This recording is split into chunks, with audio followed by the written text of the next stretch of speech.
সোনাখালী নামটা শুনলেই মনে হয় যেন সোনালী মাঠ, শান্ত পরিবেশ, গ্রামের সরল জীবন।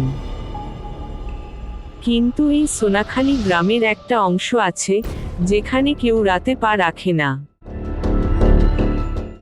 সে জায়গার নাম কালাবন। অনেক বছর আগে এই কালাবনের পাশে ছিল রায়চৌধুরীদের জমিদার বাড়ি। প্রাসাদসম সেই বাড়িতে থাকত রাজেন্দ্র রায়চৌধুরী। লোকটা ছিল নিষ্ঠুর, অহংকারী আর ভয়ঙ্কর কুসংস্কারে বিশ্বাসী। এক রাতে গ্রামেরই এক গরিব মেয়েকে সে অপবাদ দিয়ে কালী মন্দিরের সামনে আগুনে পুড়িয়ে মারে, বলে সে নাকি ডাইনি। মেয়েটা মরার আগে চোখ তুলে বলেছিল, এই রক্তের বিচার হবে, এই বন, এই জমি তোমাদের গিলে নেবে।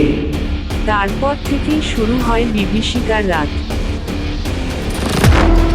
প্রথম বছরেই জমিদারের একমাত্র ছেলে একদিন সকালে গাছের ঝুলন্ত অবস্থায় পাওয়া গেল। তারপর একে একে সবাই অদ্ভুতভাবে মারা যেতে লাগলো। কেউ বলতো রাতে সেই মেয়ের ছায়া দেখা যায় কালো শাড়িতে। চোখ নেই, মুখ নেই, তবু ভয়ানক দৃষ্টিতে তাকিয়ে থাকে। গ্রামের লোকেরা জমিদার বাড়িটা ফেলে চলে যায়। কালাবন হয়ে ওঠে মৃত্যুর বন। আজও প্রতি অমাবস্যার রাতে যারা সাহস করে ওখানে যায়, তারা আর ফিরে আসে না। স্থানীয় মানুষজন বলে, গভীর রাতে বন থেকে ভেসে আসে একটা মেয়ের গলা,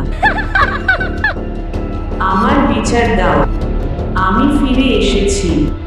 গত সপ্তাহে 3 জন ইউটিউবার গিয়েছিল ওই জমিদার বাড়িতে শুট করতে।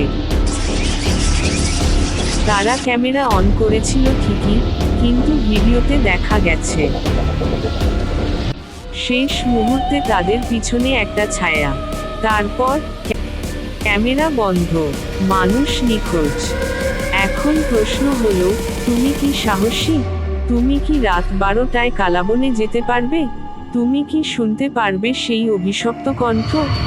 ভয় লাগলে এখনই লাইক দাও, বন্ধুদের সঙ্গে শেয়ার করো এই ভয়ের গল্পটা। আর ভূতের আরও থ্রিলিং কন্টেন্ট পেতে চ্যানেলটা এখনই সাবস্ক্রাইব করো, বেল আইকন টিপে রেখো, তাহলে কোনো অভিশপ্ত গল্প মিস করবা না। কমেন্টে লেখো তুমি হলে কি একা সোনাখালীর কালাবনে যেতে পারবে? আরও ভয়ঙ্কর গল্প নিয়ে আবার আসছি। সাবধান, রাত গভীর হয়ে